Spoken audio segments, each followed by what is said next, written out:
Since the 2018 tragedy, whispers have surrounded the Watts home.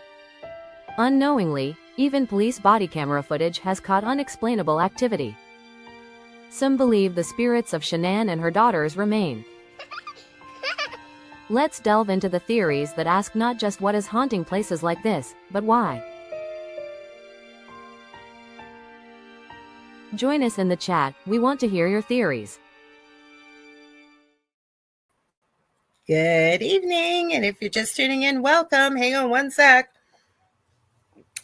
Welcome to Beneath the Hollow Moon, where the folklore burns slow and the strange never fades. I'm your host, Lorilei Potvin, and you are listening to us live on UFO Paranormal Radio Network and United Public Radio Network, 105.3 FM and 107.7 FM in New Orleans. And I'm here with my co-host, Kerrilynn Shellhorn, and tonight we are following the trail of paranormal theories related to the unusual paranormal experiences that have been caught on camera, particularly police body cams in the Chris Watts home.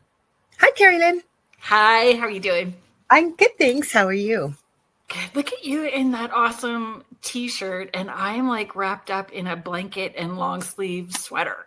It's so hot here. Like, it's so humid. And of course, we have my favorite character. If any of you guys are a Hello Kitty fan, this is Kiromi, and she's the naughty one. And she's my favorite. And my partner's niece, I have her hooked on it. Like, hooked on it. She's appropriate age. Of course, I'm going to be 60 and still in love with Kiromi and stuffies and toys. No, I don't think that we should think that there's an age for those kind of things, for toys and stuff like that. I didn't even get a chance to tell you because we've talked off and on.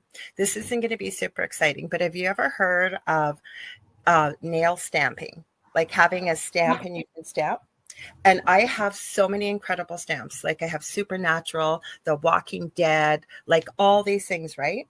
And I put my fake nails on last night and they were cheapy ones. They kept falling off. And I thought, oh, I think I have some new stuff. I'll try it one more time. And I literally have been trying to do this for 15 years and it never works. It worked. We have little Miss Kiromi, and this is glow in the dark if you put UV lights on. Find the joy. Find the joy in everything. Find your joy. That's right. I was so excited. I was almost yelling, like, oh my gosh, it worked. Like at 11:30 at night last night. Would have thought I created the new Frankenstein monster. It's so fun. I wore my Tom shoes the other day that have glow-in-the-dark ghosts on them. Oh, so yeah. cool. It's so, I mean, kudos to the lady that came to the Dining with the Dead event, because here's me. She's like, I like your shoes. I said, they're so fun. They glow in the dark. Come with me. And I'm like, I asked her to come with me into the bathroom stall so we could close the door. This total stranger. Come with me to the bathroom so I can show you in the dark. Yeah, little creepy, but hey. We gotta close the door. So kudos to the lady who was like, okay about coming to the bathroom with me. To see my glow-in-the-dark shoes.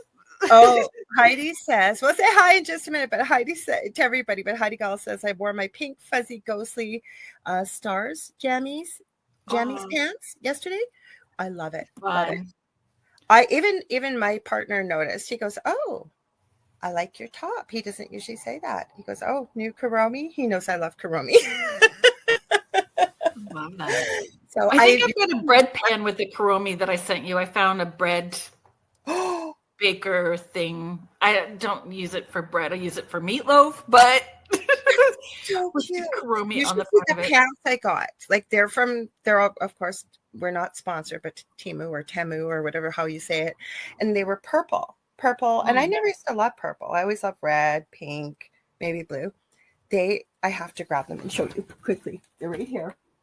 They turned out to be pink, but they've got bats all over them. And you're going to see me coming. Ready for Halloween early. Should we say hi to everybody? Oh, Mish's sharing. I wore my alien fuzzy warm pants yesterday and the days before. I've got my mom was crazy during, she makes so many quilts, right? So I've got my quilt that my mom made And this is the one with my grandparents' clothes too. Oh, super My special. grandma's nightgowns. Yeah, so I should have put jammy pants on, but I am wearing pants, so that's the I'm thing. wearing shorts because I have a suntan already. That's crazy. Why It's sit out? cold and miserable here. Sorry? It's cold and rainy and miserable here. Well, it has been, but we were talking about that today. Even though we're getting into spooky stuff, we promise.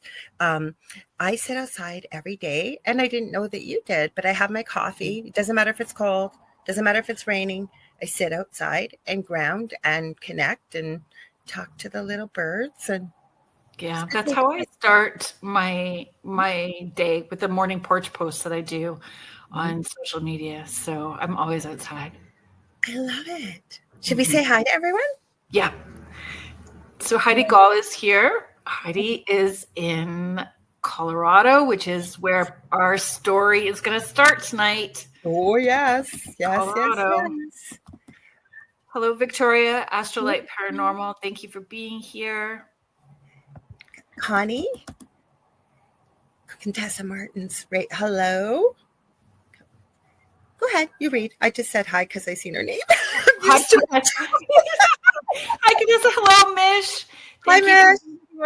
One day She's in the future. She's in the future. It's a Friday in Australia.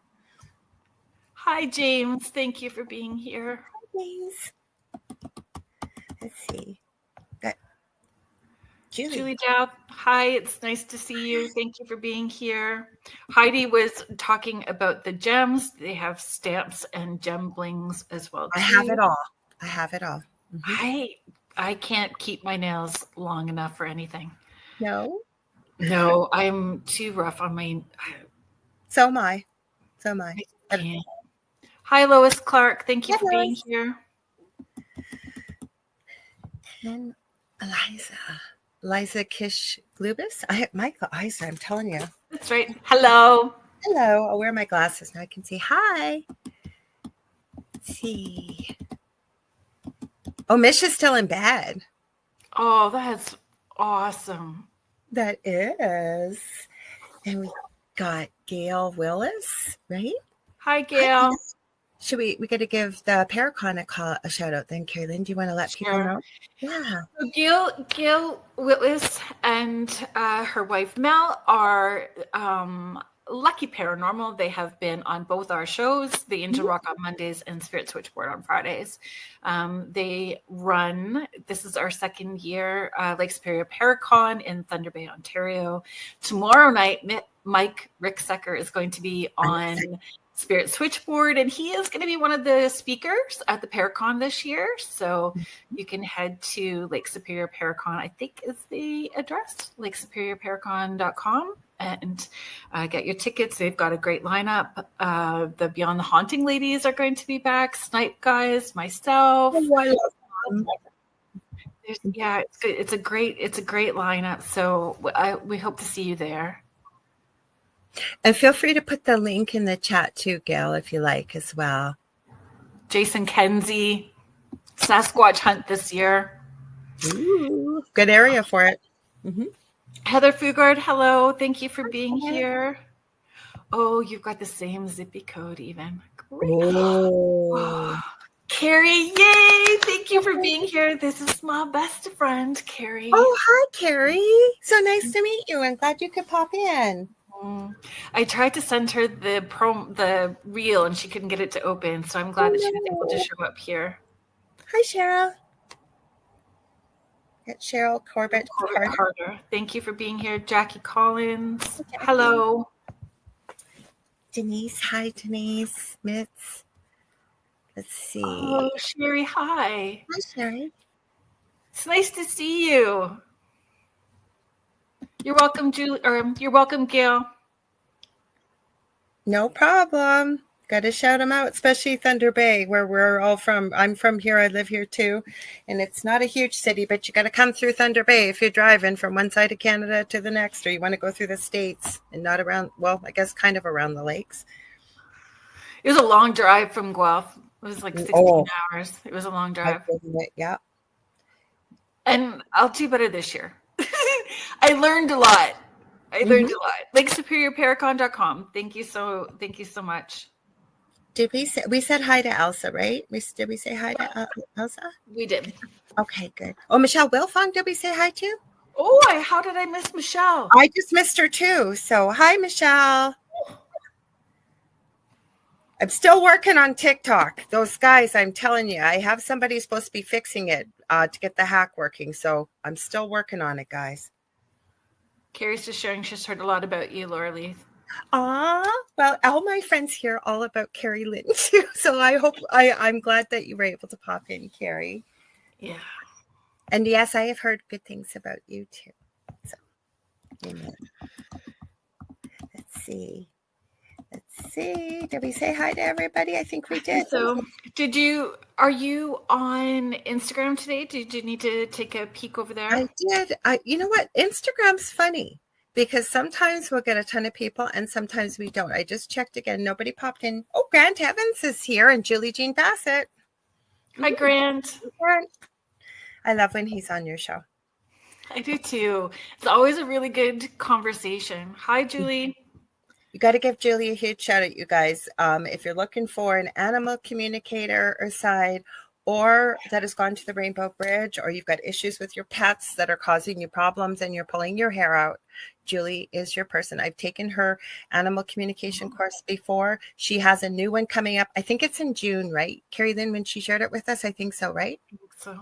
Yeah, Julie. The new website is great and easy to use. I have used the contact form myself and highly recommend.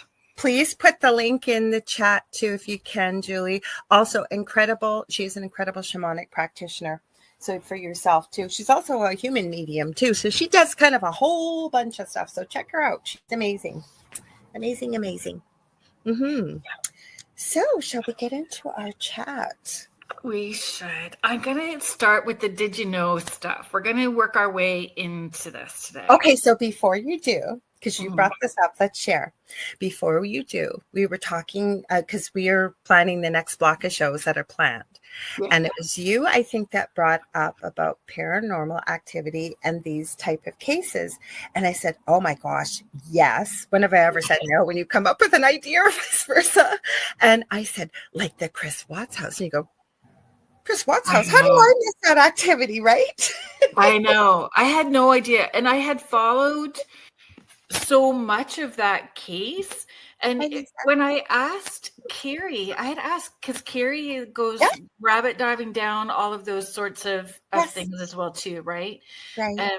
She hadn't heard about it either. So I was sending her the same links. I was just forwarding. You were sending them to me and I was forwarding them to Carrie. I'm like, what is this craziness? And there's just something different for whatever reason that hits when it's coming from police body cams, or they are so in the moment, emotionally detached. They're there to do their job in these heightened moments and where there's the energy is all heightened. So it makes sense to me that their cameras would pick stuff up. For that reason. I love that it gets out to us. That the body cam footage is available for us to see. I have to say hi. I'm going to interrupt you because it must be friend and family night tonight. I won't call his name out, but Shayla V, my drag baby, my oldest son, also has a page on Instagram called Shayla Beads, because Shayla, or I'm going to say it, honey, Logan, makes hand-beaded First Nations patterns and earrings and just beautiful, beautiful pieces. So I noticed that they popped in. So hello, they're over on Instagram. Thanks for hanging out with us. I so want to be in. Oops, I hit the wrong one. Sorry. So Julie said the Animal Communication Workshop is coming June 26th and 29th. Stay tuned. You guys, it's worth it. If you've ever wanted, you don't have to be a psychic medium. We are all intuitive to be able to tune in. Yeah. Hey, Lisa. Hi, Lisa. Thank you for being here. So do you want to start with the did you know? I do. So, we are going to be talking about So trigger warning, if anyone is out there that has had those types of traumas, I'm trying to going to be mindful. So unaliving of family members and close members, and we're going to be talking about the case, but we're not here to sensationalize that trauma. We're here to talk about the theories attached to why this may happen. So we are going to give you the background to this. If you don't know about it, we're going to give you the backstory to it and show you the police footage. And I think too, did you load up? I'm really sorry if I didn't talk about this earlier. Does one of the clips have the next door neighbor footage with the security camera too? Do you know what I mean? I can find it while we're talking. Other thing, there was something else I was going to add. Because there was stuff that showed up on that security camera as well too, right? What did? There was stuff that showed up on the security camera when the police were there. So it was still caught through the police body cam when they're watching the next door neighbor security footage on the TV that day. I've got a lot. If I haven't found what we need, I'll find it while we're talking. But the one thing I wanted to add, we really discussed this, and never mind that we work in this field as well. And even as a nurse working in the death and dying field, we just feel that that's why you're not seeing us in the dark tonight.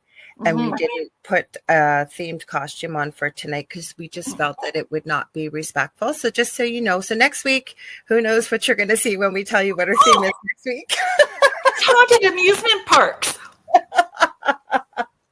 But that's why you're seeing us like this tonight. I thought that was important too, and I'm so glad you brought that up. Do you know, Grant, we might pick your brain too about the haunted amusement parks.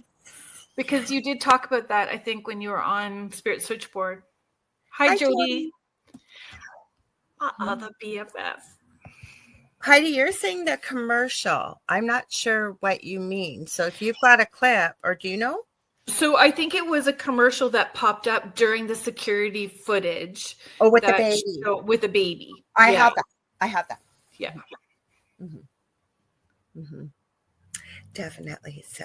Yes, we're going to talk about all those things, Michelle. So what we're going to do to start with, we're going to start our Did You Know facts. So we're going to start our Did You Know, and we're going to lead into the story. Then we're going to start our videos, just so you guys know how the show's sort of going to unfold today.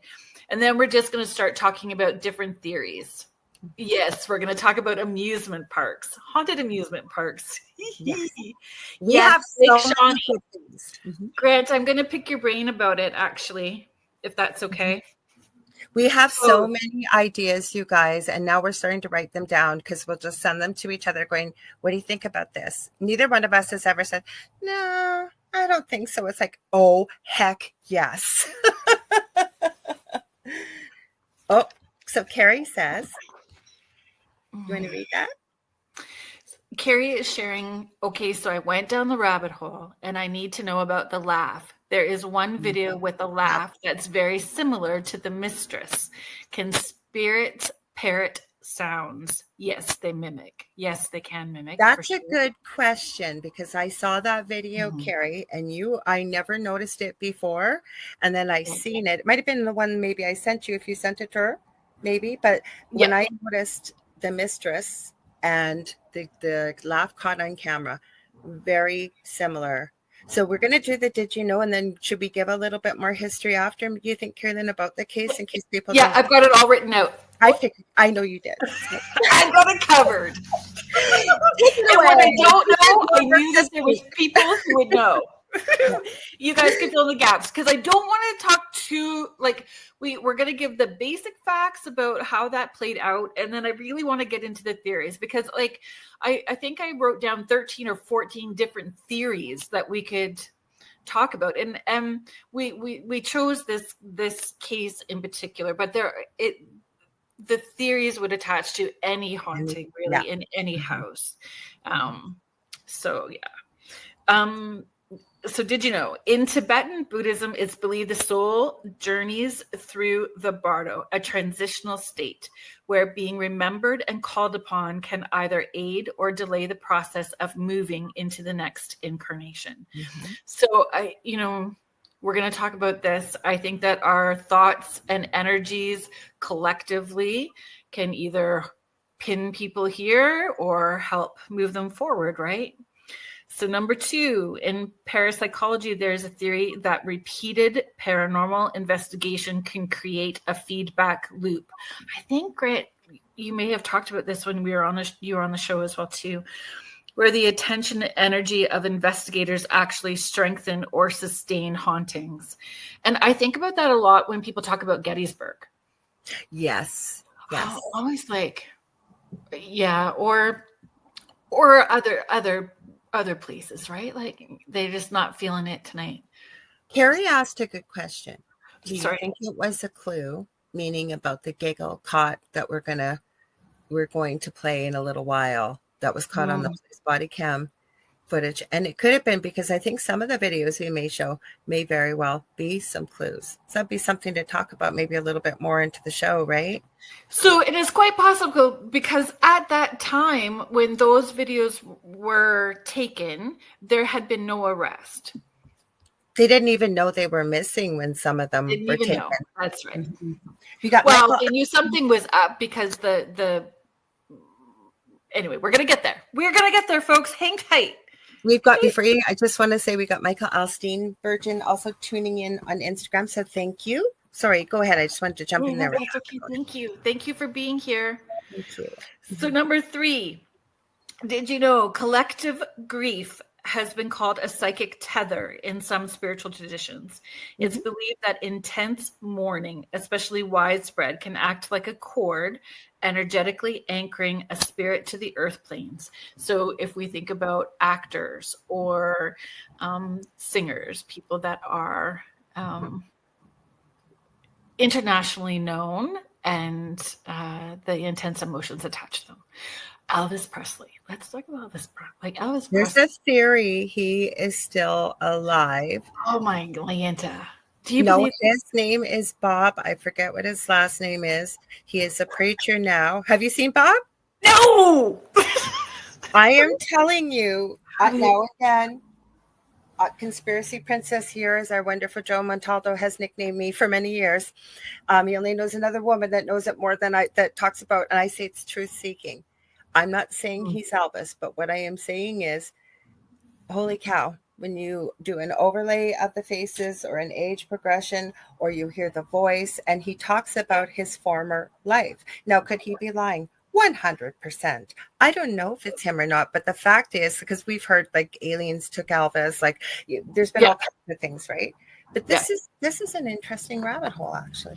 Well, that's one that maybe we can deep dive down into. Enfield Haunting, thank you so much for being here. Hello from 1771 Enfield House.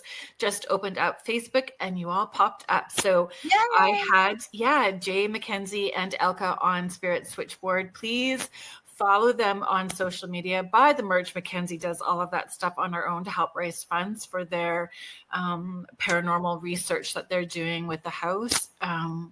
And give them some support. Kat Ward of Paranormal Heart Podcast is here. Please like, follow, subscribe, buy her mugs and her merch as well too. Paranormal Heart. She's coming on the Angel Rock. I forget what date. It's in, I think, September. And okay, this is really bad. So it's not bad. This is good. I pre-recorded her show and was on it yesterday. I did the Angel Rock Monday. Wednesday night, last night, I was on Joe's show with the boys. Tonight we got here, and then we got the boys tomorrow night and the boys on Saturday night. I said, people are going to be sick of me this week. That's why they keep tuning in. The reason I brought it up is because Kat and I had a good giggle about it behind the scenes.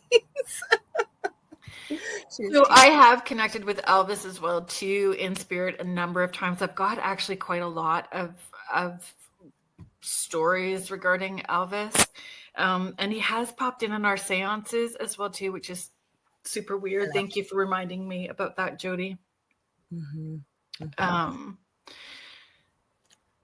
But again, those tethers, I was going to say I had been to, I went to Memphis and I went to Graceland because I wanted to buy stuff. Yeah. I wanted to buy stuff for my mom because that growing up, that was all about Elvis. Oh my God. Yes. Right? It was just all about Elvis. I couldn't even stay in the house. I wormed it. So they have it like you have to move in one direction and you go in and then you walk through like a maze and you come out the other side of it. Right. And I, excuse me, backed all the way out the wrong way to get back out because I could not handle the intense energy of the people who were still mourning him in the space. It was so overwhelming as an empath to be there. I was like, I went outside and stood as far away on the grass as possible because you have to wait for the shuttle bus to drive you back across the road. I was like, no, thank you. I tapped out. Wonder what the energy is like now that Lisa has passed too, Lisa Marie. Wow, I'm sure a lot.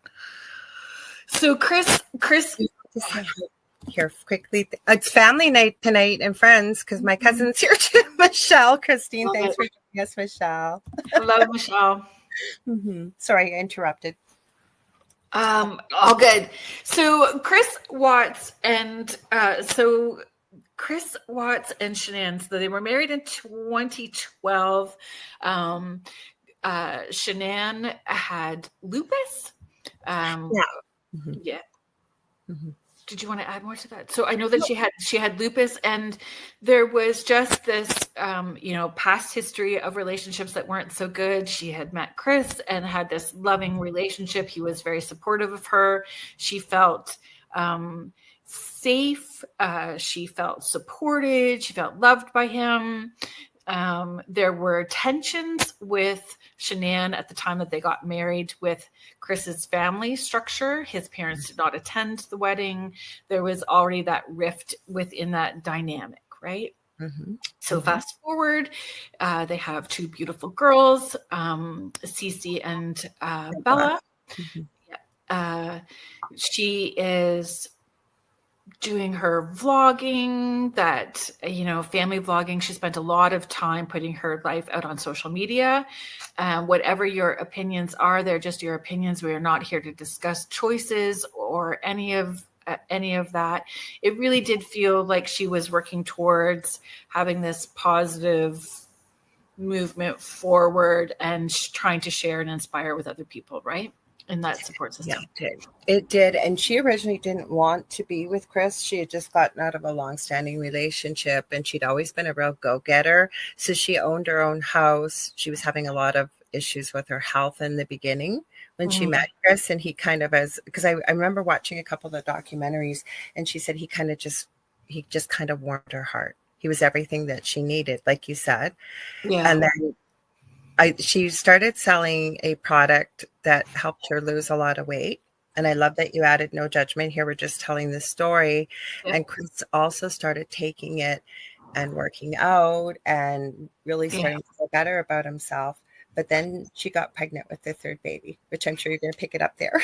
Yep. And so that's where I was going to go too, was that he was very focused on how he and working out and how he looked and how he was perceived as well too. So there was a lot of kind of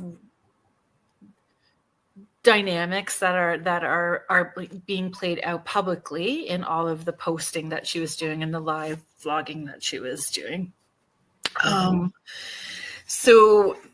Shannan is taking the girls to visit family. I forget where that is. It North Carolina? Yeah, but she was pregnant at the time too, because there was a lot of I also watched an interview. It was about 4 or 5 hour interview with Chris. Now again, we can take for granted what Chris said with a grain of salt kind of thing, right? But he gave some of his thoughts, and as well to come out in a couple of the documentaries, they were suffering with financial issues, but it's just like sort of what it looked like as a social media influencer. Everything's beautiful. Yeah. Everything looks Pinterest ready. Right. Life is amazing. And she got pregnant with Nico. So she was pregnant. And it wasn't all perfect. And he didn't want the baby. Even though it was And when you watch the video, because you can watch it, you can find it when she announces or she shows him, and he's not happy. no, you can tell that he's uncomfortable because he's live being watched by however many people when this announcement's being made. So I'm sure that there was lots that we don't know about. But she did take the girls to go visit. Sorry, go ahead. Yeah. So, and there was another breakdown in the dynamics with Chris's family during that trip. Huge. It created more tension within the family structure. And there was a lack of communication between Chris and her during that time period too. There was less response happening to the texts. She had to, she did a search in their financials and saw that he had gone, like he said, he had gone out. There was more money missing that would have been if one person was going out for dinner, and questioning things. She comes back with, oh no, that's a mixed up story. I put it all mixed up. Just wait. She comes back with the girls and then she goes away again. So she's back with the girls and she goes away again for work. On a business trip. And that's when she discovers that there's things that are all mixed up. In the meantime, there's lack of intimacy, there's lack of communication, all those signs hinting that there's something more going on. Because when she went away for work. Nicole Ketzinger was what was going on. Yes, exactly. But she didn't know at the time, but then she found that the money was more than what it needed to be. So the girls were home with him when she went away for work. She gets dropped off by her close friend, who is also a work person. A neighbor. Yeah. They were on that work weekend away together. And she had appointments with her obstetrician the next day. And she didn't show up to work, didn't go to her appointments, was not answering texts. So the friend goes to the house, knocks on the door, no answer, calling, no answer. She does a wellness check. Police come. She contacts. Well, we should add too, she was 7 months pregnant with their first boy, and his name was Nico. So even if he had been born, he could have most likely survived. And the thing is, imagine if you've ever been pregnant, what that feels like at 7 months. I can't even imagine how she did what she did with 2 little ones and then doing these trips back to back, right, too. Sorry, I wanted to add that. No, I'm glad. Pop in. Okay. So she's not answering the text. She's not answering the phone calls. And the neighbor's worried. And they call Chris. He was at work. The parents, Shannan's parents gave them permission to go in. Chris shows up. They go in through the garage, called Chris first, and he told her she was in a play date. Yeah, the friend said, Chris told her that Shannan and the girls had gone on a play date. There's just a lot of dodginess with all of it. There's a lot of dodginess, and they do go in. He lets them in. She goes in. The friend is in. They're all looking. The purse is there. Keys, cell phone, kids' car seats. The wedding ring is on the bedside table. Everything is there, but no Shannan and no girls. And then we just get into the police checking the security footage at the next door neighbors, and all of the interviews that he does, television interviews, the police interviews, he's got a weird, we can do that when we're nervous, have a weird nervous laugh or a nervous smirk. It was super, it was not emotional the way that you would expect. It was sketchy right off the hop. And the nervousness, it was almost like self-soothing that he was doing when they're watching the security camera. The body language for sure was a red flag. Hi, Barbara. Says she's been following this. Thank you for being here. So we have the videos. So we're going to show the videos, and then we're going to start deep diving into theories. Give me one. I'm going to play. Do you want me to play the shorter one with a lot of the body cam? It's not that long. It's about 42 seconds, but it's got quite a few of the EVPs, or I can play the longer one. It's up to you. Yeah, we can start with the shorter ones. Okay. So it's within a 2-day period, because I think it was August 15th is when she's reported. That's my birthday. Yeah.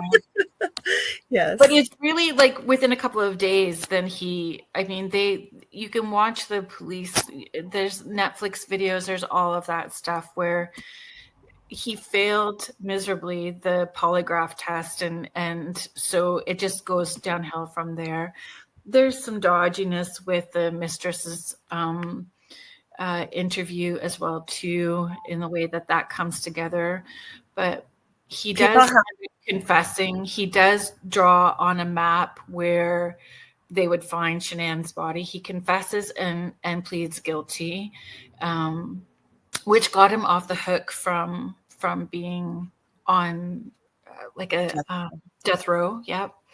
So I think the thing that bothers me the most about this case is all of it. It's all really icky. All of it is very icky.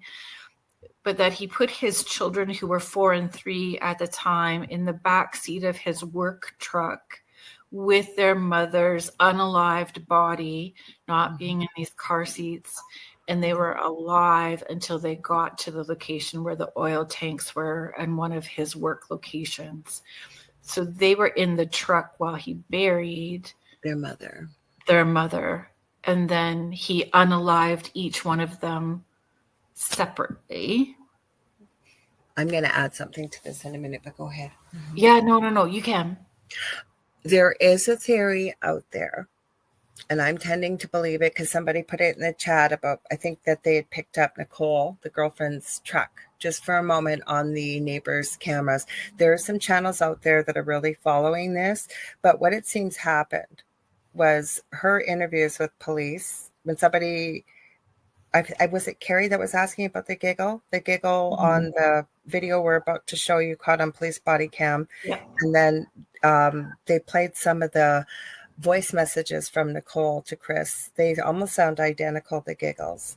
Never mind the fact that Chris has now come out, and some channels with evidence, not just conspiracy theorists, because a lot of internet detectives, I'm telling you, the things they track down, it is theorized that Chris indeed did not unalive CeCe and Bella, that she did it. So I really hesitate to put any to allegedly. Yeah, because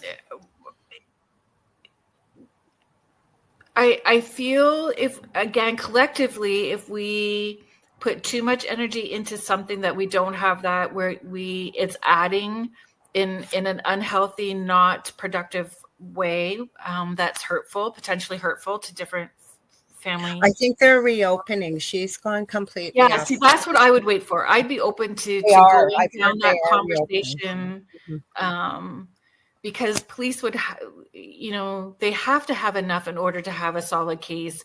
They may believe that too, but they can't act on it unless they have enough to follow through with that. So, and sometimes gathering that information takes a long time, and maybe that's what they're doing in this is what we know for sure. We do.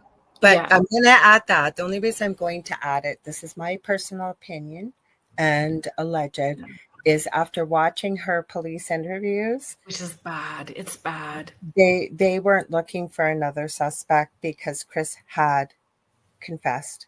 Whatever it is, I think this is how it all wraps up. I do agree with you and I'm not trying to call her out in any way.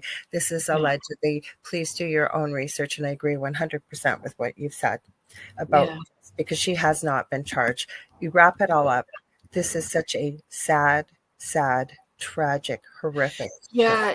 And that he was so emotionally detached. When you hear about these cases, a lot of times the person who has done all of that unaliving unalives themselves as well too.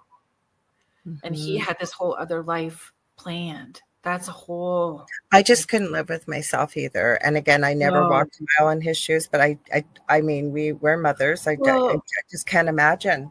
Having had losses, having had miscarriages, and I've like, lost my son, too, this yeah, year. Right? like Mhm. to Can't even imagine. 3 children under 4.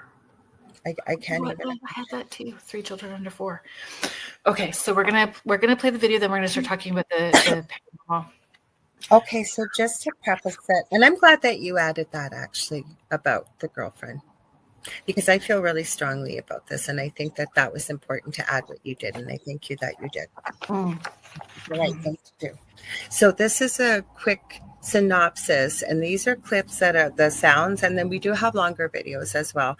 These were sounds that were picked up off of police body cam footage. Okay, so they weren't looking for paranormal activity. Let's see. Let's play it here. Okay, go. Hopefully that's volume. Oh, is it ever small? Sorry, guys. I'll play it a couple times.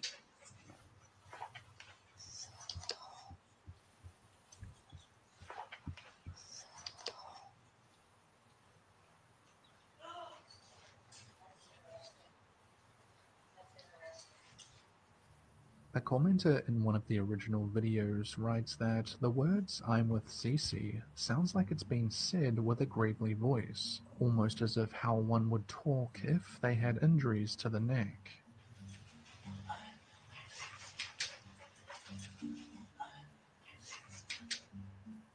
I know. I guess this isn't the one. I thought this one played the giggle at the front. Give me a minute, guys, while we're doing this, because the giggle's not in here. I'll let this play one more time.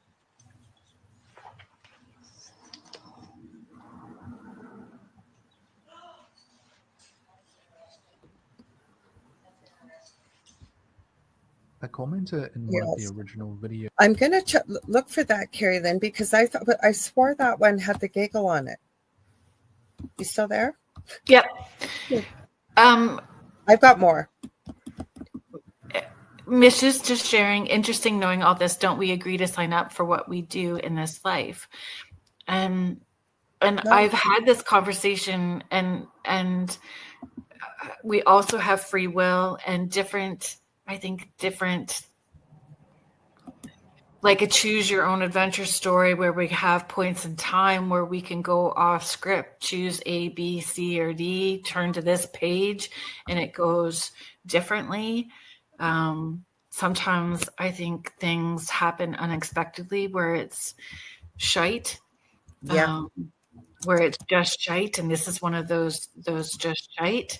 I do believe there are some people that do sign up for other things, but a lot of times I think that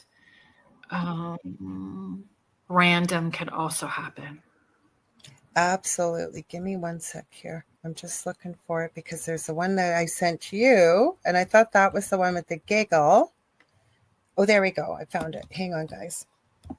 I knew I had it. I had a bunch of clips here. So this is the one everybody's talking about with the body cam footage, and the canine handler is going into the house. And actually, I'll make it bigger here. Sorry. They're going into the house. They don't know that the girls are no longer alive. Well, this is how I have to do it. Sorry, guys. And what happens is they hear something very strange as they're searching the closet, and they try to recreate it. Here, give me a sec. And you'll hear for yourself. Want me to pause it? Want me to pause it? Go ahead. Yeah. So Kat from Paranormal Heart is just sharing, do you think that people know what they've done in past lives and agree to a new life to try to repent for what they've done? Yes. I think that is an option, but not all people make that choice. Some people repeat the same icky for a while. And sometimes it's karma, and karma's not punishment, right? Sometimes I've seen cases where you might have been the bad person in this life doing things like this, and in the next life, you get to experience what that felt like for your victims too, right? So Mish, I agree. This knowledge helps me, from my understanding, we choose what happens and who with before we come here. Mm-hmm. And then she adds, this knowledge helps me because why would anyone do this? Explains all the bad and the good to me.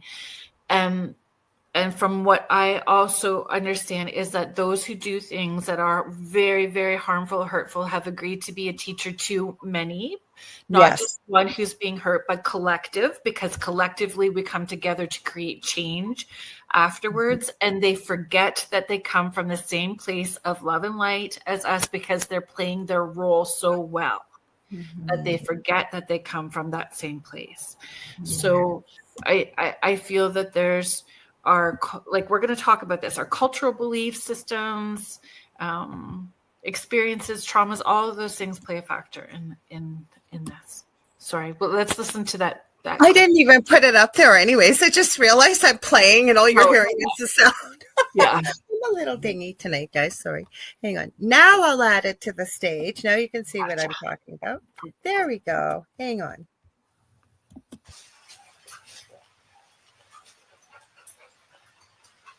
There's plenty of first things in here.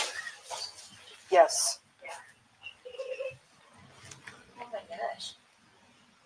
What in the world is that? Wow. Go in there and step on that little blue thing and see if that's where that. Yeah, it sounded like a kid toy.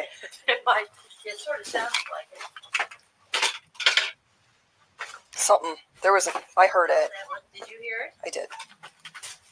Sounded like a kid giggling or something, didn't it? Or a kid. It did. Where did that come from? Because all he did was go straight in there.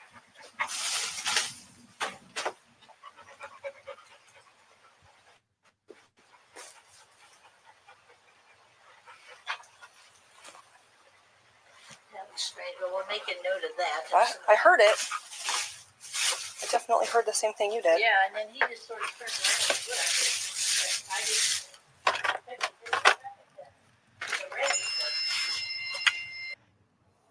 Okay. Can we listen to it again? Yeah, hang on. Decided it's going to give me an ad. So sorry about that. Give me a sec. Yeah, I can replay it again. As soon as we skip this, give me a sec. Okay, let's go. Oh, this is actually the next one. So let me go back one. We've got a lot of clips here, you guys. So give me a sec. Okay, let's put the volume back on. Give me a sec. So many buttons to push. Thanks for your patience, everybody. Okay, Chris, share. Okay, we'll play it right now. You ready? Mm-hmm. Are you gonna put it up, Lorilei? Yeah. Here, do you want me to add it to the stage? Oh, did it? Yes, please do. God, what am I doing? You know why? Because it's been adding it. Let me start it over, guys. Just go ahead. If you see I haven't added it, just go ahead, Okay. Kerrilynn. Yeah, you I'll have to restart it from your end. I got it reset. Are we all good? Yep. Because I was staying with the other side screen, so I didn't even see that, or I would have noticed it. Okay. Here we go. Sorry about that. Okay. So there's plenty of first here. Yes. Oh my gosh. What in the world is that? Wow. Go in there and step on that little blue thing and see if that's where that. Yeah, it sounded like a kid toy. It sort of sounded like it. Something. I heard it. That one, did you hear it? We can stop it. Sounded like. Thank you, Lorilei. Okay. Like that, No they problem. keep looking, that they keep validating one another, that they both heard it and tried to. The dog did too. Yeah, and tried to find where that may have come from. I agree, Kat, that the giggle is pretty creepy. Do you have the video from the next door neighbor's security camera? Where the commercial comes on? Yeah. Is that the one? The one I have is with Colin from Paranormal Files I sent you, but it talks about. I will put it up there. Good. I know to put it on now. Hang on. Is that the one? Yeah, that shows the baby in the, like the commercial comes on during the security. Yeah. Mm-hmm. Yeah. Give me a sec. It does sound like now we got a commercial. Give me a sec. Okay. You guys give me a minute here. That's the one I want. I got too many things open here. Remove. I need another one. Just stop sharing for a second. I'll start it. Got too many clips tonight, guys, which is a good thing. This is the one we want. Sorry. Thanks for your patience, guys. There we go. That's the one. This is with Colin Browen from the Paranormal Files. If you guys get a chance, check him out. I don't know how this guy does it. He does a brand new documentary on the paranormal every week. He investigates with his family on Monday nights. You can see it on YouTube. And sometimes he digs into even darker conversations about topics out there and investigating missing people and things like that. So this is what he's talking about, the Watts home in the commercial. That Chris Watts is guilty of murdering his pregnant wife and 2 kids before they found out that he was the killer. This police body camera footage shows Chris and his neighbor looking at the neighbor's surveillance footage from the night before, trying to figure out what happened to Shannan and his kids. But when the surveillance footage goes off screen for a second, a baby, a fetus, appears on the screen, and Chris tells the police officer Shannan is pregnant. And after the fetus appears on screen, you can see a black pool of liquid and hands pulling his skull into the liquid. This is weird because he had just killed his wife and he disposed of his 2 kids' bodies in an oil tank, kind of like the black liquid in the skull. If you want to hear the full story of the Chris Watts murder case and the... Yeah, so it's not that long. Do you want me to replay it, Kerrilynn, or no? It's up to you. Is that the one you were talking about, though? Oh, yeah, that's for sure. Thank you. If you guys want us to replay it, we can replay it. I'll just put it on hold for a sec here. Connie, Jen Blue says, I watch this guy all the time on YouTube. So Colin, yeah, he's been on YouTube. I've watched him since the beginning, and he investigates with his brother-in-law and his mom and dad, and they're known as Mama and Papa Spooks. And yeah, I don't know how he does the work that he does, but he really works really, really hard. Like, how do you put a documentary out, a 3-hour documentary every week while you're traveling around the world to investigate too? I don't know. Never sleep? A lot of Red Bull? I don't know. So Contessa said something here, Connie. Hang on just one sec. Where is it? Oh, we got lots of comments. So sorry, I'm trying to get to it here. Thank you. You want to read it? My mom used to say that we tell from a young age who would grow up to be a person to unalive people by the way they acted towards animals. When a child unalives an animal and shows no remorse. Agreed. It's a McDonald, I think it's called the McDonald triad that they use in psychology. They're now noticing that it's not necessarily a marker like it used to be, but they definitely keep an eye on kids that exactly hurt animals, bedwetters. I forget what the third one is. There's a really good channel too on YouTube called The Interview Room with Chris and Karen McDonough. He's a retired LAPD detective, and she's an investigative journalist.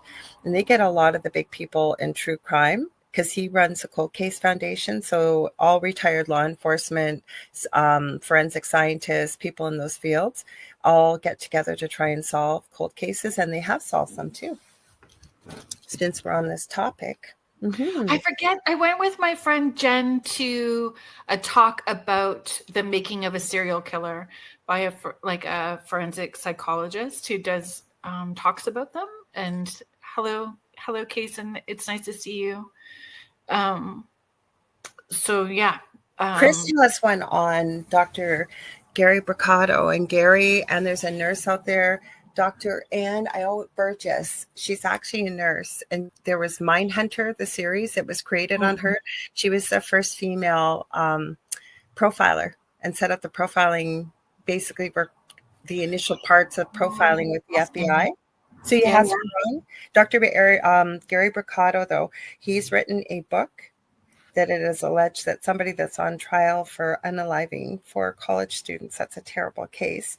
He read the perpetrator, alleged perpetrator, it's been noted in the evidence that's been released that he read Dr. Bucato's book, and it classifies every type of person that does this kind of thing and the characteristics. Mm-hmm.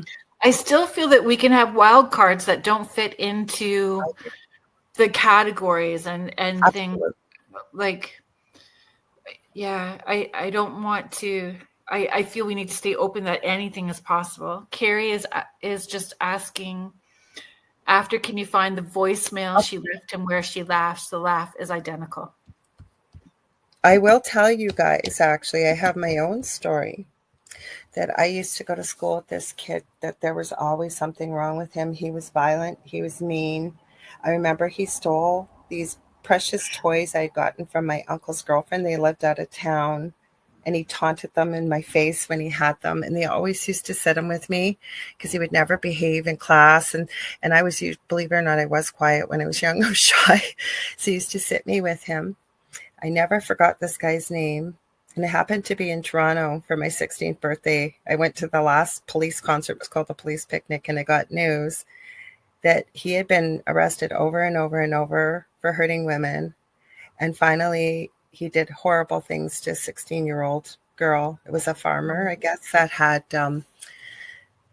given him a chance because he'd been in and out of jail so much. And it was a really, really sad, tragic case.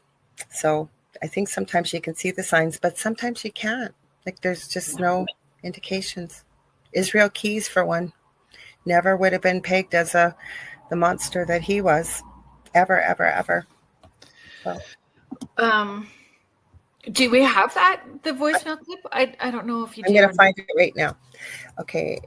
Do you want me to start talking about some of the theories, or do you want me to ask maybe a question that's on our voicemail? I'll put giggling. I'll find it right now. Found it. Got it? Do you want me to play? Yeah, I knew it wouldn't take long. Just going to take me a second here, guys. Sorry. Like I say, there were so many. Hang on a second. Carrie, you're still listening, right? What is the name of the website that you found it first and then shared it with me, and then you and I were both deep diving? Because Mish is asking, I wonder how many of us have had near misses with a murderer. Ooh, good question. Somebody who unalives. Do you remember that website that we were checking that tells you that? If you live close to one? Ooh, you didn't tell me that about that one. Holy creepiness. Hi, Anita. I'm laughing, but it's not funny. No, but you know what? A lot of women, I do follow true crime. A lot of women do. And I know that if you have a partner, a lot of times, I know mine finds it creepy, but there's many theories as to why we do. But you know what? When you try and explain, and I'm not being to sound like a victim, but you do have to be careful as a woman all the time. Watch your surroundings, especially when you're out at night or maybe on a dodgy street versus maybe say, and it's not a man versus woman thing, but it's almost like trying to figure out what goes on inside the heads of people that do these kind of things, right? Mm-hmm. Yeah. So Connie is Carrie still here? Did she have the I don't site? know. She's not commented yet, but I put it out there. She might be trying to find it as well too. Well, I've got it ready, but I'll wait. Do you want to play it? I will. I was just going to say, Connie said, I have a friend who dated a serial unalive person from Toronto. I'm not going to mention names for her sake, but he showed same signs that were questionable, but they turned a blind eye. Oh, I'm so sorry about that. Well, I think that happens with all of them. Mm-hmm. Mm-hmm. Okay, so it's not very long, everybody, but here it is. So this is the girlfriend. And this is supposedly the video. Hi.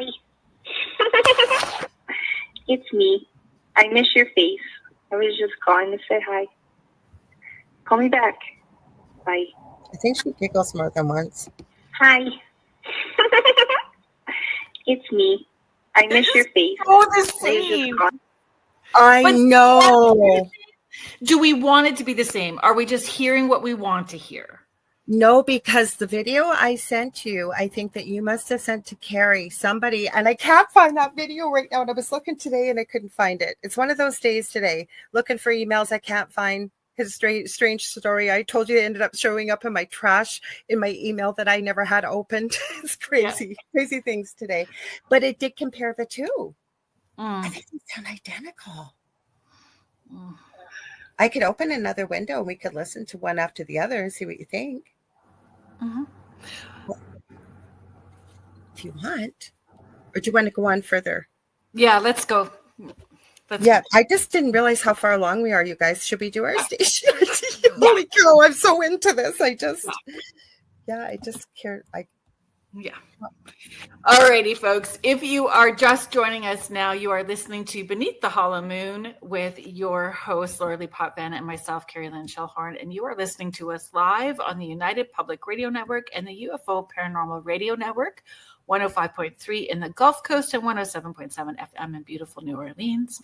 Thank you so much for being here. Today we are deep diving down the paranormal theories, which we are about to get into, regarding the haunting of the Chris Watts home. So if you are just joining us, thanks so much for being here. If you've been following us for a while, thank you so much for the support. Thanks, James, for reminding us. So, that was such a tragic case. He unalived his wife, unborn child, and his 2 children that were 4 and 3 at the time. And it grabbed everybody's attention. It was international. Everybody's thoughts and energies went there for sure.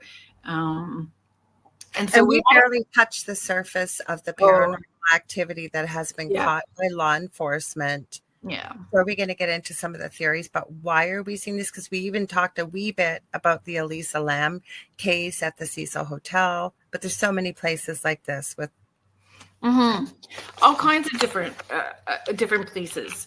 But I feel you do remember, Carrie. Thank you. I know it. I'm having a bad brain day, so it would be more than a hot minute for me to try to remember that website. But if you can remember, pop it in there, because I know that other people would be interested, because I think anyway, unaliving and other things. If you can't post it, Carrie, because sometimes on YouTube, I know you can't post links, just send it to Kerrilynn, and then we'll be able to post it. If you find that you say I posted it, nobody says anything, we'll know, because then we can share it for you. Yeah. Do you want to start with some of the theories? So, and Kerrilynn, this week, she really did a lot of research. We take turns sometimes if we're having a busy week, but she had such great thoughts and questions about this. And one of the theories, like, why are we seeing this? Never mind I'm going to throw this out there right now. It's kind of a given that we always hear, right? If everything is energy, right? And energy can neither be created nor destroyed, right? Then is it just staying there? So then you get into the questions of why, though? What's holding it there? And you had some great thoughts. And one of them is there unfinished business, unfulfilled goals, promises, or responsibilities, right? Especially some of the things that were picked up on the body cam, like, this is our home. Our home. And she was so proud of her home and her family. Like, she was very proud of that. So that was interesting footage. There is video footage of a child's face in the window and handprints in the window as well too. So for sure, unfinished business.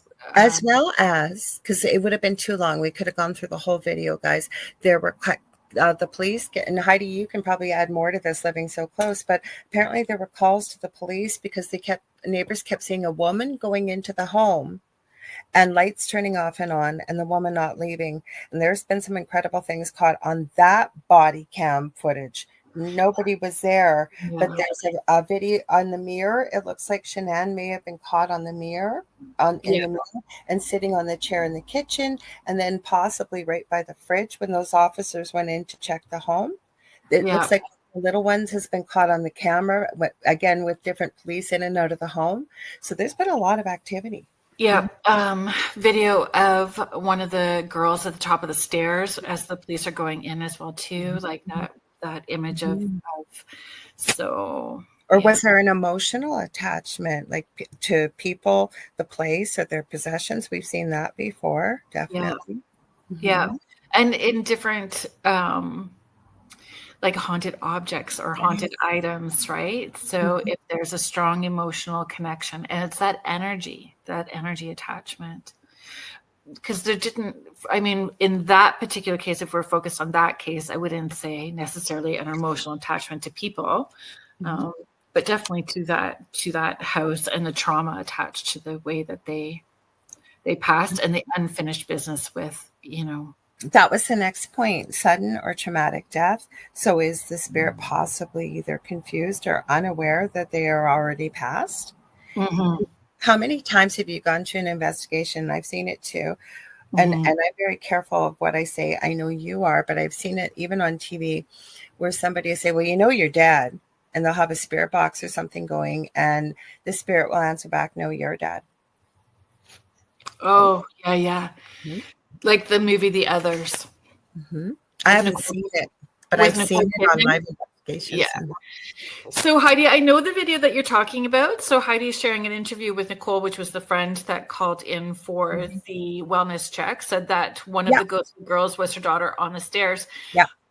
It was in the bedroom. So there's a different one where the police are coming in and the stairs are to the left at the top, and the police is actually looking in the opposite direction, and from the corner you see a shadow figure. So there is more footage. Agreed that they do debunk the one by saying it was the daughter in that of the neighbor, because it's gone viral. You'll see it everywhere. One of the Chris Watts' daughter, or one of Chris Watts' daughters, caught on camera in the bedroom. And what people fail to notice, if you've seen pictures of CeCe and Bella, they had fairly short hair, and the little one caught on camera has quite long hair too. So, and it's been debunked that it was the neighbor's daughter while the parents were over. She was playing in the bedroom. So then we have fear of judgment or the afterlife, or no belief in the afterlife. And I know you've seen it, many of us, or fear of persecution because of religious dogma, things like that, right? Belief systems. Yeah. There's guilt or shame in creating a state of self-punishment. I know we've run into spirits like that too sometimes. Yeah, where their actions have caused them to stay stuck, right? And their choices have caused them to stay in a stuck space, and in between space. Yeah. Or a desire to help or guard or guide someone living. I have seen this quite a few times, actually, especially the loved ones in such an intense state of grief.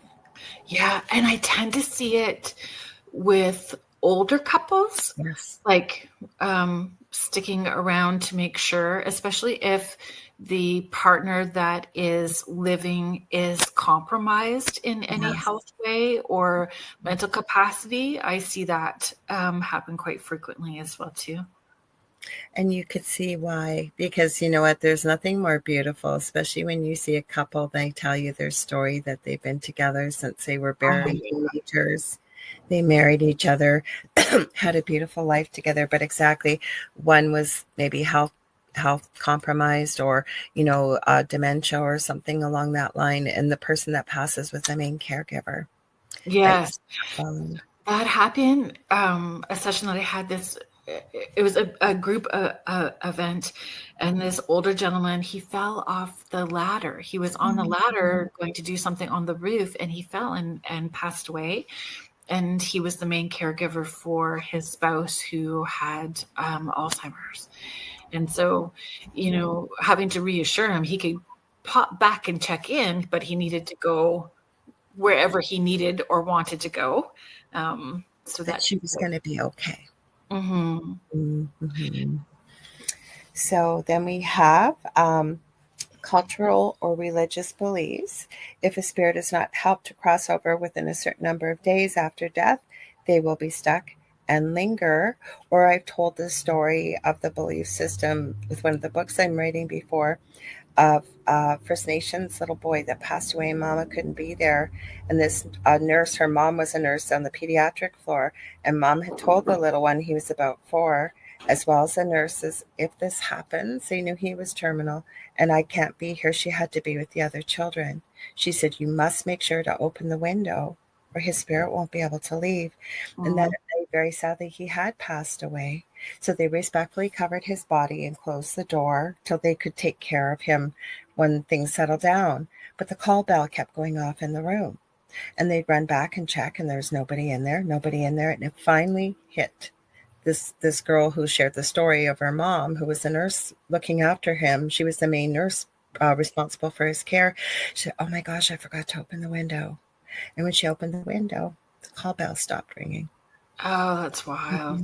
Mm-hmm. Yeah, I know that there are some belief systems that they have to, I don't know if it's a wait for 3 days to help them. And on the 4th, and if they don't by the 4th day, then they are trapped in that stuck space.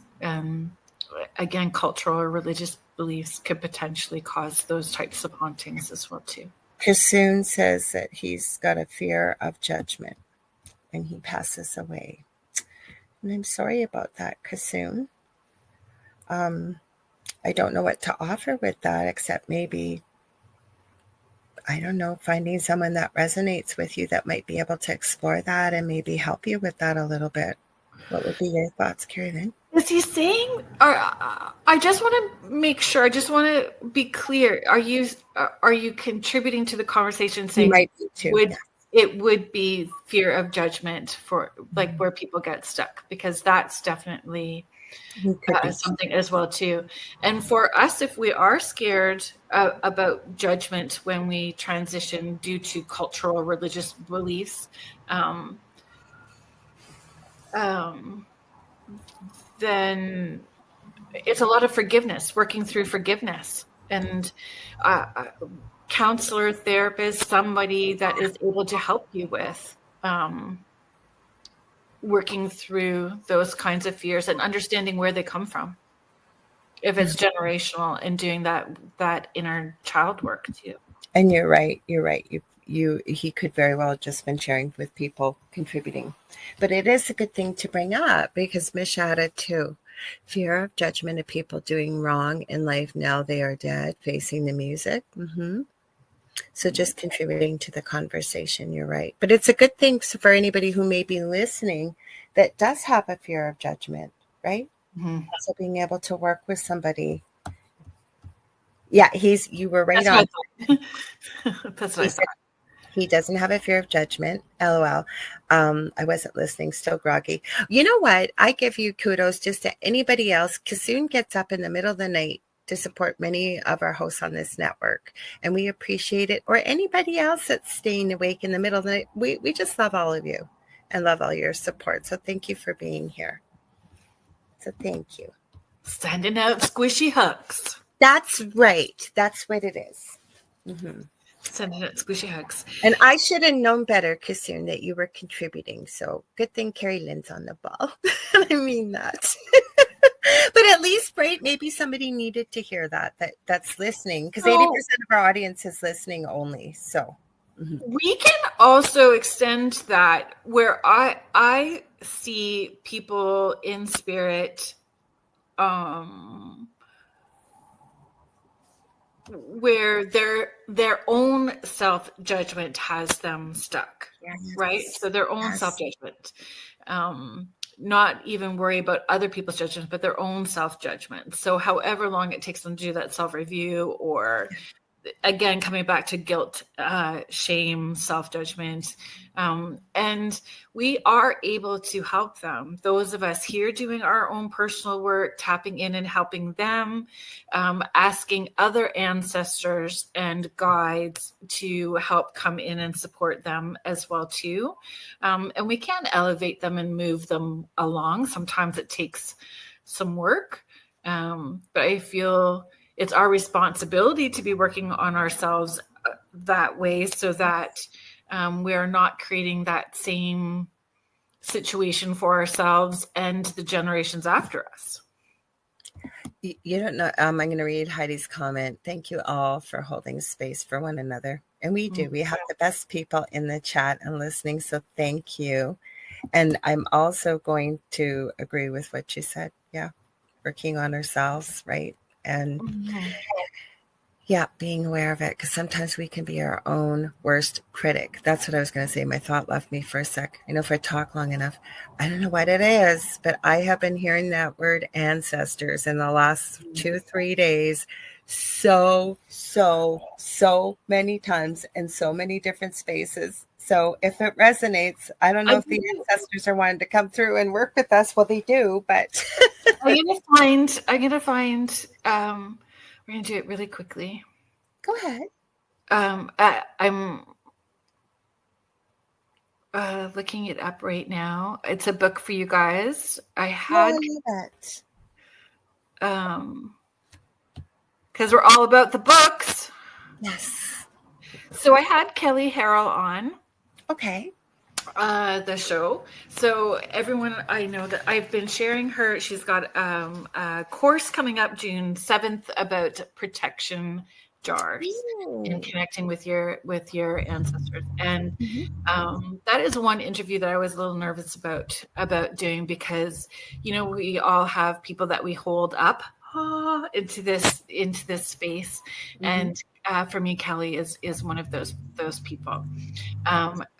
Definitely crush on her. I love the work that she does, how she presents it, how she talks about it. So this book is From Elder to Ancestor, Nature Kinship for All Seasons of Life. So by Kelly Harrell, Harrell. And Kelly is EY. So Kelly Harrell, From Elder to Ancestor. And it's talking about these things that we're talking about, making sure it is an intense read that takes a long time to process. It's about taking accountability and work, and it's understanding your own cultural background, where you come from, moving past settler culture and things that we have adopted, and moving forward more authentically with accountability. So I found it. So you want me to post the link? I'm happy to do that. I feel anybody on a spiritual journey needs to have that as part of their library. I will. My phone decided to crash the spinning wheel of death. Oh no. I can fix it. Not a problem. So yeah, and being patient with yourself as you maneuver through that book as well too. And she does have a Patreon, and there's a group, and you can find all kinds of information and cool with her. So I feel, and if any, she would be a great guest if anybody's still looking for a guest on their show as well too. Oh cool.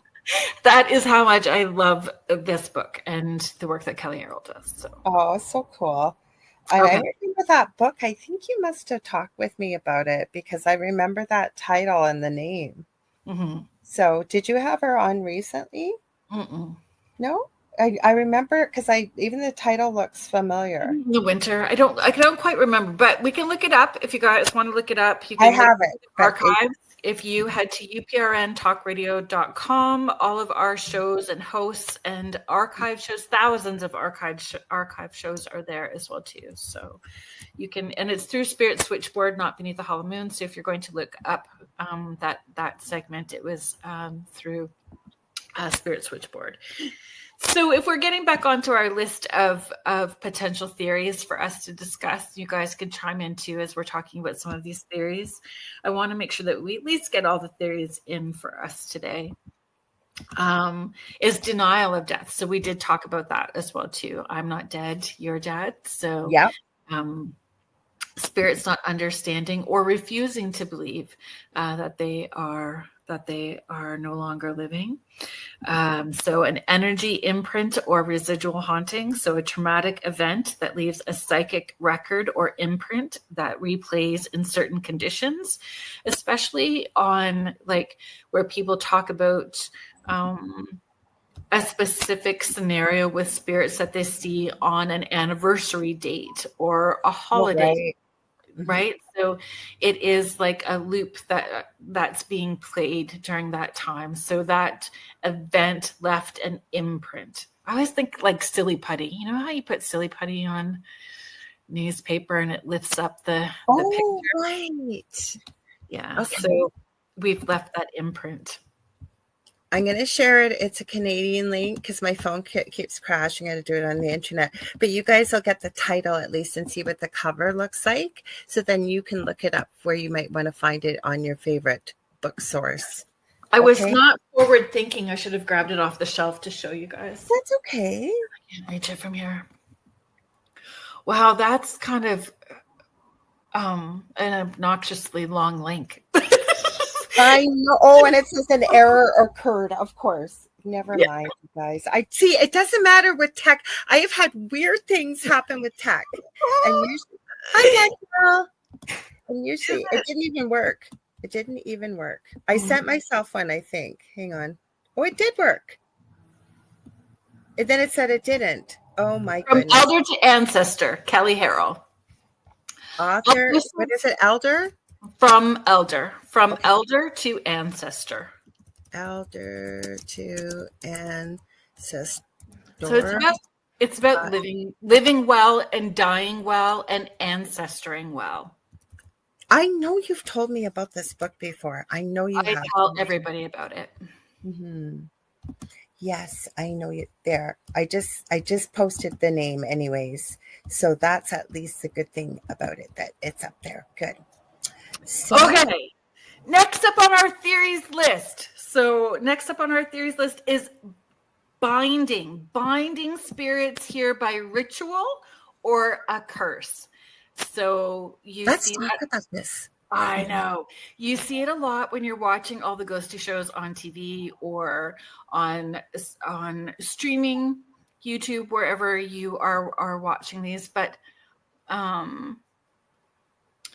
people doing rituals in places, opening up doorways or portals, binding spirits to those locations by the rituals that they're doing, or something from another dimension. Now, I know I've run into spirits like this that they need energy to stay powerful, so they will hold spirits there. Yes, spirits. Mm-hmm.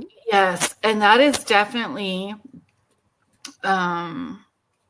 one of the places that I investigated quite frequently. There was this, Jen, you know exactly, because you were with me that time that I got rushed when we were in the kitchen.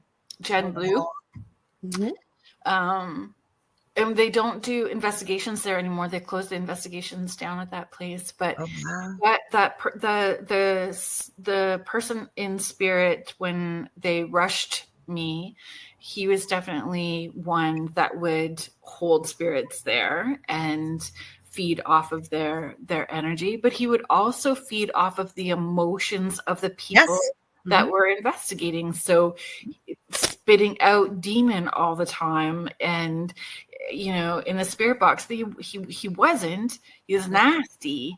But the fear that it would create is what he would get bigger off of. And that's what I found even in our previous home, that it was almost like situations would be created or manipulated so that energetically people would either feel depressed, couldn't sleep well, maybe have some arguments that we normally wouldn't have had. Then you'd step outside and you'd go, wow, why was I angry, or why did I feel this way? Because I'm a pretty even-keeled person. I don't like the feeling of anger. Not saying it's a bad thing. That's just a personal thing for me. And to feel angry for no reason. And I really noticed that in the previous home. So, yes, feeding off of emotion. Jen says yes, right? She remembers. I am of the understanding, but I am not super knowledgeable about Aleister Crowley. But I believe that he did. I believe that he did all of that stuff. I'm not super knowledgeable, but I would say 100%. And you know what? Spirit gave me this years ago. And I haven't said it in a long time, but I was saying it to another friend offline recently, or not on air. And it's this, that what we perceive becomes what we believe, and it becomes our reality. And I believe that we also have free will in the afterlife, as I know you believe and know this also too. So, many of these things we've talked about, right, could be belief systems, or that's what the thing with curses though. And I think you and I didn't talk about this on here, but off here, like how many times have you either seen it, something like it's a reality show or a video or whatever, and someone says, I curse you and every firstborn child after you. And you'd be surprised a bunch of people that really get affected by that, believing in it. Mm-hmm. Well, I know that I've talked about this before. I had somebody meet me for a date just to tell me that I was cursed 10 generations back on the father's side. And that's why I had the ability that I could do, and that I was unknowingly working for the devil. And every person that I have worked with for the last 20 years is now under the devil's. Did you hear that, y'all? And I just felt, I was like, I drove all this way just for you to tell me that I'm cursed by God. Thank you very much. Does that mean you're now cursed because you've now interacted with physical, like we're in the same physical space? Yeah. Mm-hmm. Well, and so I just said, well, you can pray for me. Yeah.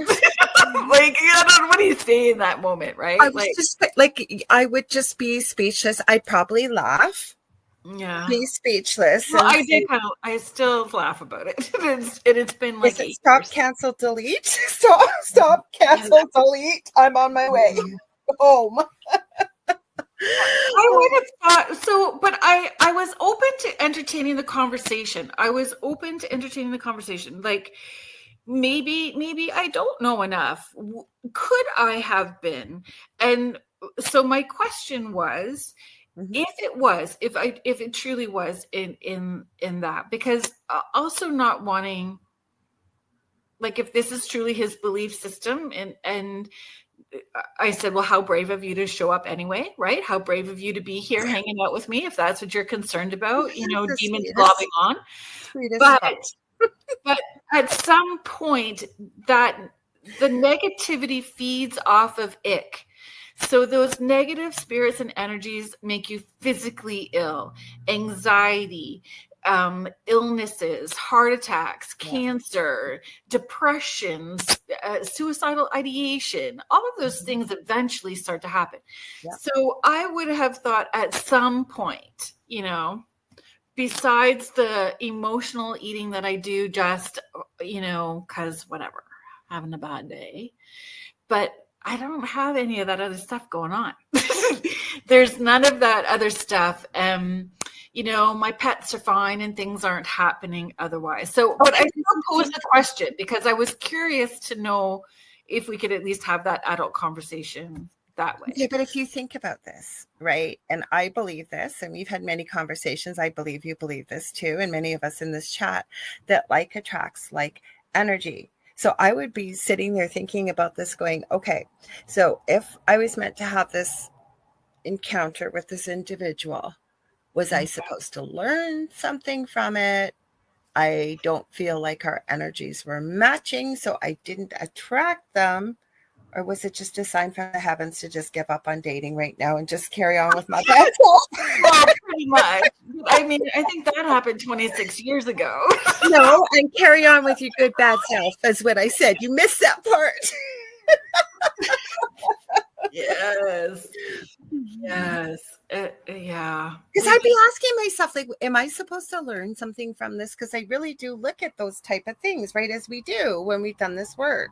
And I don't want to make that sound elitist. Oh, no, for sure.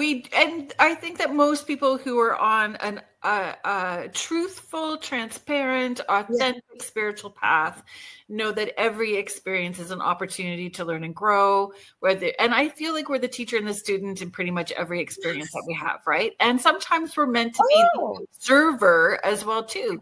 We are meant to observe. Maybe you are meant to be something for them to possibly learn from it if they made the choice. Because I'm serious, I would be sitting with that. afterwards asking Spirit, okay, Spirit, what am I missing here?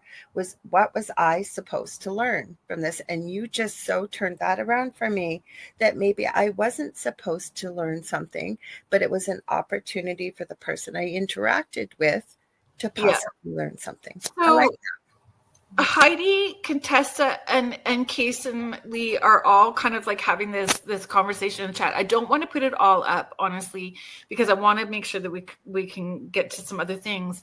But Kason Lee is saying, Contessa, he died a broken man. And this is exactly what I'm talking about. If there is that...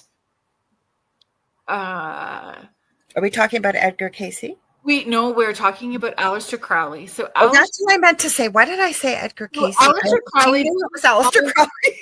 Like doing the type of rituals that he was with the intention that he was doing it, and how he unknowingly brought other people in who were victims in the things that he was doing as well too. And he died a broken man. So this is what I'm saying. If I was doing something along those lines, which I don't feel, I don't know. Today I got to taste yummy freaking like brownies and shite from somebody's like loved ones on the other side. I'm like, that's freaking awesome. Mm-hmm. Melt some peanut butter. I think we reap what we sow. Bless you. I think we reap what we sow. So I don't know why I said Edgar Cayce. Edgar Cayce is not even anything near close to what Aleister Crowley was doing. But what we put out, I believe, comes back to us. And I'm sad that it's true that he died a broken man. But again, like attracts like energy. I think it was Mish when earlier, maybe it was even last night, talking about the boomerang effect. Like, I really do believe, and especially with working as a nurse, and not so much sometimes with the terminal and palliative care, but a lot more so when I was in university with elderly people. And you got to see who was around them at the end of their lives. Mm-hmm. It wasn't always this way, but a lot of times. And I remember saying this to much older coworkers that, they say, oh, so-and-so is such a sweet soul, like their family's awful. And I would say, yes, it's sad that they're alone, but we don't know what life was like either when their children were younger, and sometimes that does happen to beautiful elderly people. But I really do believe, basically, in a long way of saying this, we reap what we sow. What we put out there eventually comes back, I think. Oh, mm-hmm. Yes, it does. And sometimes maybe I just have this tickle in my throat. Maybe not in this lifetime, like after, like, it eventually comes back. We have to deal with it. And it's not punishment. It's just what you put out comes back eventually. Mm-hmm. Exactly. So our next, we have two more theories to get through. And we're so close. I want to make sure that we get these last two. So spirit dependency, because this is the one. Oh, no, we have three. So unintentional spirit summoning. So haunted ghost walks, haunted storytelling. Can that also, when we're repeatedly telling the story over and over? Or this story that we're talking about in the true crime. You know what I mean? Yeah. Yeah. I believe that. Spirit dependency. So this is the one that I sent to you my thought, and that's why I added it to the list. And feel free. Yeah. Okay. Spirit dependency. So spirits feel seen and heard. Yeah. And I mean, Shannan in particular, she was like trying to do vlogging, and like whether it was her intention to be an influencer or not at that point in time, if that was even a word back then, but she was doing all of that. So was there a dependency, to be seen and heard? Do spirits stick around because they want the interaction, they like the interaction, they enjoy being seen and heard? Is that a possibility as well too? And we're just tossing all of these out to have the discussion. And one thing I'm going to add is my thoughts that I shared with you. I felt picking up from this situation in a way what you're saying, and I'll go quick because I know we got one more point, is the fact I almost felt like by her things that came through in the EVPs. No, this is our house. This was the beautiful home I have built for our family. And I'm not leaving. It's mine. It's mine. I'm going to stay regardless of how, and I don't mean from a hateful, angry spot. It was like she was a strong person in life, a strong person in the afterlife, and she was standing her ground. She took being a mother very seriously. I also felt that coupled with the fact that, yes, she loved what she did. It was very apparent so I agree with you with this point as well. Mm-hmm. Yeah, it's an interesting one to consider for sure. Mm-hmm. Okay, so the next one is where it brings in, or could lead into, Elisa Lam and her passing at the Cecil Hotel. So the projection of collective energy. So where a tragic story becomes so widely believed might form a powerful energetic presence, even if the spirit is crossed over. So creating even a digital haunting or a digital presence. So, with all the Elisa Lam is where I went first with that theory. Like, there was so many people watched that video of Elisa Lam in the elevator. And without knowing all the bigger context to everything, right? So immediately, like, that it was creepy and it was haunting, and the Cecil Hotel has its own weirdness attached to it as well too. And really, it was a mental health crisis that she was in. But have people created that haunting in a digital fashion because there's that collective energy being put into the story? It's food for thought, because Connie asked a good question. We also have a listener submission we have to read to you tonight too, guys, so we want to save time. But Connie asked, do you think spirits come back to haunt people who have hurt them? No, I do not. Not unless I have heard of stories, though very rarely, that an earthbound spirit maybe wasn't such a nice person in life or was so angry with what had happened that chose to stay earthbound, seeking revenge. But it's so rare because we're having the human life here with the human eyes. If we put the spirit eyes on, as I say, and when we go back home, right, we kind of leave behind unconditional love. There's no ego. There's no ego, no anger, no hurt. It's unconditional love, and seeing the bigger picture as to the why it happened and wanting to help heal people here. So I haven't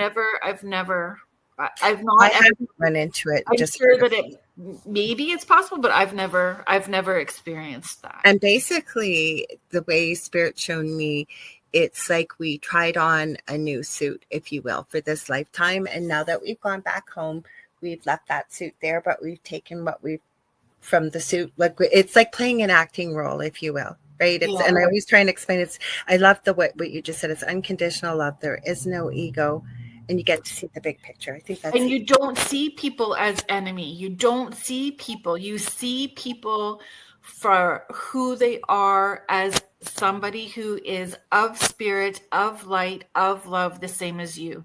You really do not see them through the Chihuahua human eyes. You do not. Yeah. So we've got so many good questions, you guys. You know what? And if we can't answer them all, we can do another show. We are planning another true crime paranormal show. So yeah, and we can. I mean, we're just like 5 minutes out, so we could always read the listener submission next week. We could, if you're good with that. I'm good with that too. So. Yeah. Jody McGrath is asking, do you think the violent way they died keeps them stuck in locations? So for sure that can, but it's is it an imprint? Is it residual? Is it intelligent? Do they know they're dead? There's all these different things to look at, right? Yeah. And each case is going to be so individual. Like the Highway of Tears, I've heard that there are some spirits there of girls who haven't realized they passed, and it was very tragic and very quick. And again, not so much revenge, just they've lost their way. Like they just don't know that they passed. So there's a variety of reasons. And I love the ideas. And you had so many deep thoughts about this that I hadn't even considered. And we could have done like a month of shows on this topic because they're all worth looking at very deeply and talking about.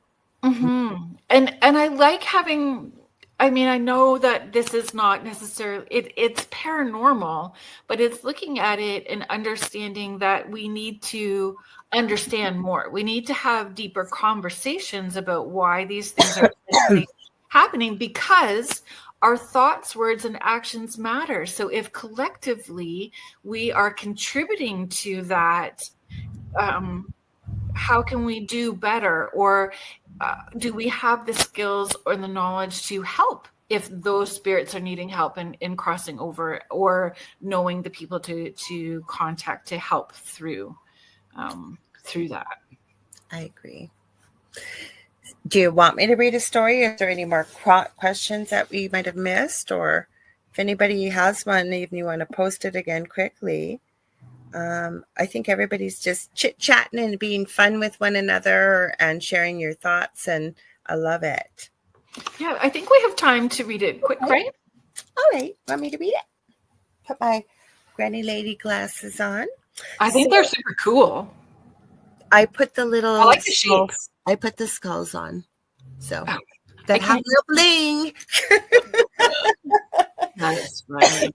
Okay, this is an anonymous listener submission. I have been filled with so many experiences of spirit signs in this last 2 weeks in the event of my brother passing so suddenly. And I apologize, or not apologize, I feel very, send my deepest empathy for the passing of your brother. And thank you for sharing your story.